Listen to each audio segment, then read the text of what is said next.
मैं दिग्विजय फिर से स्वागत करता हूं आपका स्कोर हाई क्लासेस के YouTube चैनल पर। आज हम क्लास 10 मैथमेटिक्स से आप लोगों के लिए ट्राइंगल चैप्टर का पार्ट 3 लेकर के आ गए हैं, जिसमें आज हम बात करने वाले हैं कॉन्सेप्ट ऑफ सिमिलैरिटी की।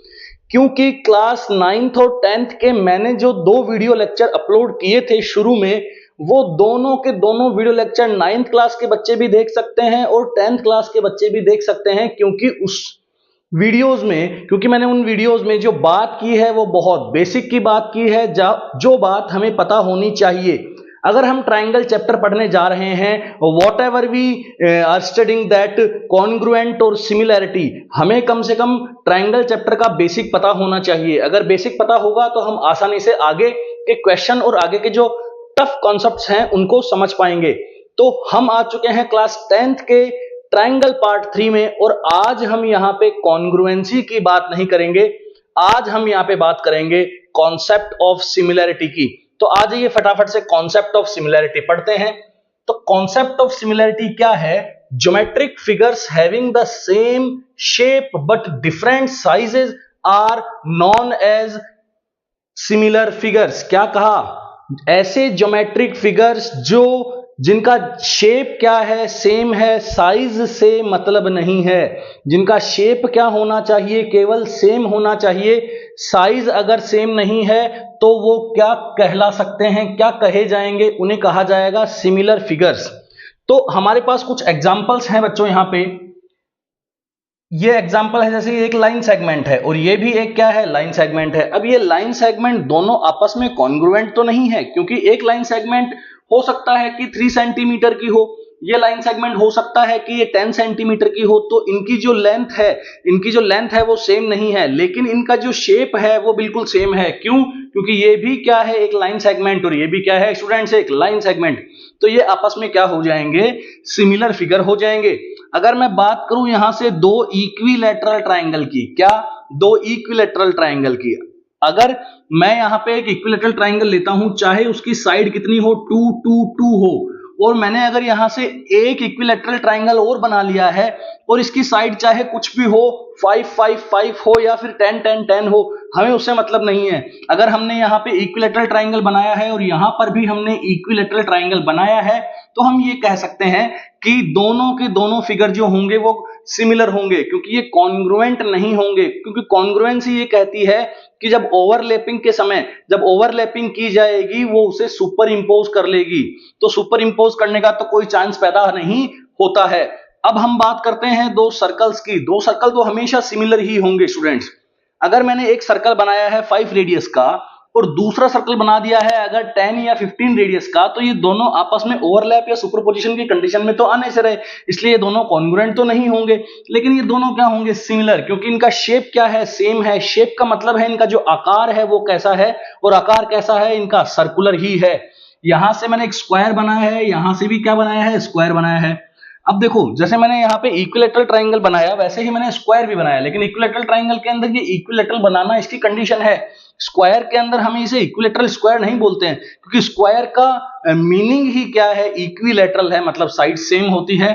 तो मैंने मान लेते हैं यहाँ पे एक छोटा सा स्क्वायर बनाया जिसकी साइड 3 सेंटीमीटर थी, 3 3 3 3, लेकिन मैंने यहाँ पे बना दिया एक बड़ा वाला जिसकी साइड है 5 5 5 5। तो ये दोनों आपस में क्या हो जाएंगे? सिमिलर हो जाएंगे। ये बात दिमाग से निकाल दीजिए कि सिमिलर कॉन्ग्रुएंट होंगे। Two congruent figures always can be similar. दो कॉन्ग्रुएंट फिगर को आप सिमिलर कह सकते हैं, लेकिन दो सिमिलर फिगर को आप कॉन्ग्रुएंट नहीं कह सकते हैं। कॉन्ग्रुएंसी का जो रियल मीनिंग है वो ये है कि वो ऑल एस्पेक्ट में क्या होगी? सेम। और सिमिलर का जो रियल मीनिंग है वो ये है कि वो उनकी केवल शेप क्या होनी चाहिए? सेम। साइज यहां मैटर नहीं करता है। तो अब हम बात करते हैं सिमिलर ट्राइंगल्स की क्या प्रॉपर्टी होती है।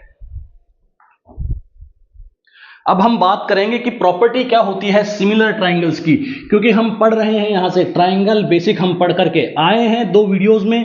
तो आज हम बात करेंगे सिमिलर ट्राइंगल्स के प्रॉपर्टीज की, कि सिमिलर अगर कोई ट्राइंगल हो जाता है तो उनकी क्या प्रॉपर्टीज होती है। ठीक है, तो हेडिंग लगेगी properties of two similar triangles. Similar triangles की प्रॉपर्टीज।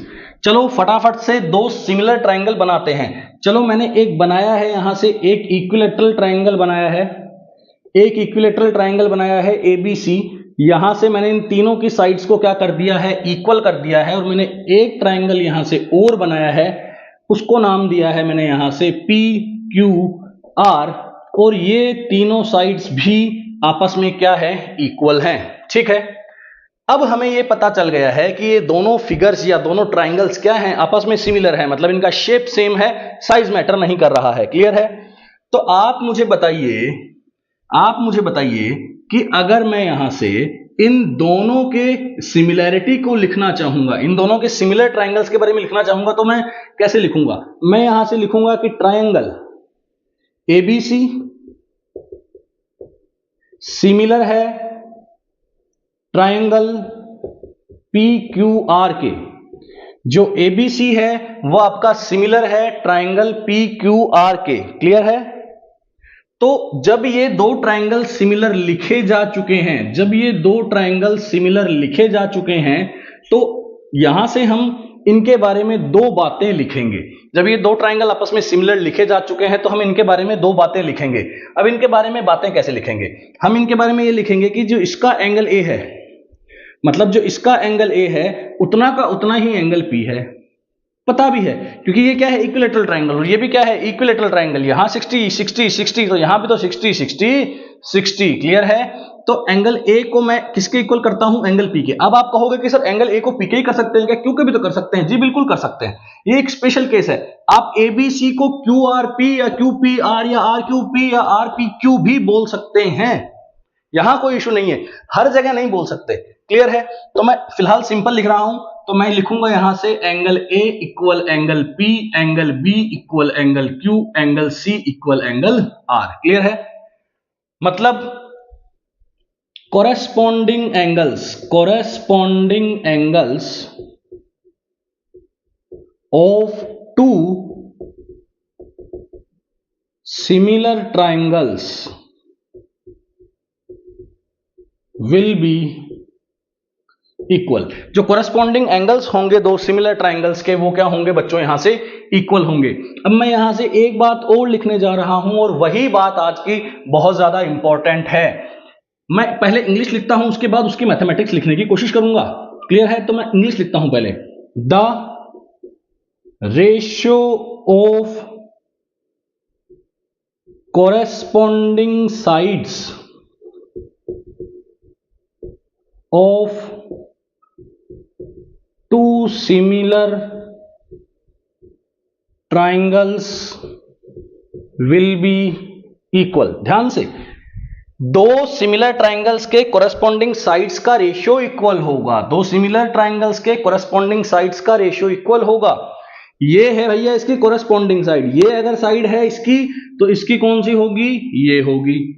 ये अगर साइड है इसकी तो इसकी कौन सी होगी, ये होगी। और अगर ये वाली लेंगे तो इसको यहां पे कौन सी साइड लेनी पड़ेगी, ये वाली। तो जब इनका रेशियो बनाएंगे तो कैसे लिखेंगे, AB अपॉन PQ। कैसे लिखेंगे, AB अपॉन PQ इक्वल करेंगे BC अपॉन QR के, इक्वल करेंगे BC अपॉन QR के, और इक्वल कर देंगे AC अपॉन PR के। किसके इक्वल कर देंगे, AC अपॉन PR के। ये बात मैं आपको यहां से भी समझा दूंगा, ध्यान से देखिए। एंगल अगर दो सिमिलर ट्राइंगल्स, अगर आपको दो सिमिलर ट्राइंगल्स लिख चुके हो, अगर आप दो सिमिलर ट्राइंगल्स लिख चुके हो, तो आप आसानी से इनके एंगल्स भी उठा सकते हो, और इनके साइड्स का रेशियो जो मैंने लिखा है ये भी आसानी से लिख सकते हो। आपको केवल ध्यान से देखना है, ठीक है। तो ये यहां से उठाना है A, यहां से उठाना है P, तो एंगल A एंगल P के, यहां से B, यहां से Q, तो एंगल B एंगल Q के, यहां से C, यहां से R, तो angle C equal angle R। इसी को बोलते हैं corresponding angles of two similar triangles will be equal. Clear? अब है रेशियो की बात। तो शुरू में अगर आप रेशियो में देखो कैसे करते हैं, रेशियो में बताता हूं। रेशियो में आराम से देखना, आपने पहले दो ले लिए तो इसके भी पहले दो ले लो, तो AB अपॉन PQ। अब इसके अगले दो ले रहे हो, इसके अगले दो ले रहे हो, तो इसके भी अगले दो ले लो, तो BC ले लिया तो नीचे क्या ले लिया, QR। अगर इसके आखिरी के दो ले रहे हो, अगर इसके आखिरी के दो ले रहे हो, शुरुआत का और आखिरी के दो ले रहे हो, तो इसके भी शुरुआत और आखिरी वाला लेना होगा। तो AC इक्वल किसके हो जाएगा, QR के, PR के।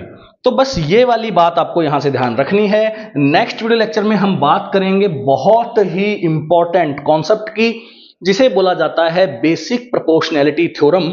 मैं इस वीडियो लेक्चर को यहीं पे इसलिए वाइंड अप कर रहा हूं क्योंकि आप लोगों को यहां से बेसिक जो मैं कहूं पूरा कंप्लीट हो चुका है। सिमिलर ट्राइंगल्स आप समझ चुके हैं, सिमिलैरिटी समझ चुके हैं, सिमिलैरिटी क्या होती है और सिमिलर ट्राइंगल्स की क्या प्रॉपर्टी है, ये भी आप समझ चुके हैं। अब हम अगले वीडियो लेक्चर में बात करेंगे बहुत इंपॉर्टेंट थ्योरम जो है बेसिक प्रोपोर्शनैलिटी थ्योरम, और जो रूल्स हैं ट्राइंगल्स को सिमिलर करने के कि कौन कौन से ट्राइंगल्स को कैसे कैसे सिमिलर हम कर देंगे। Thank you so much, keep watching.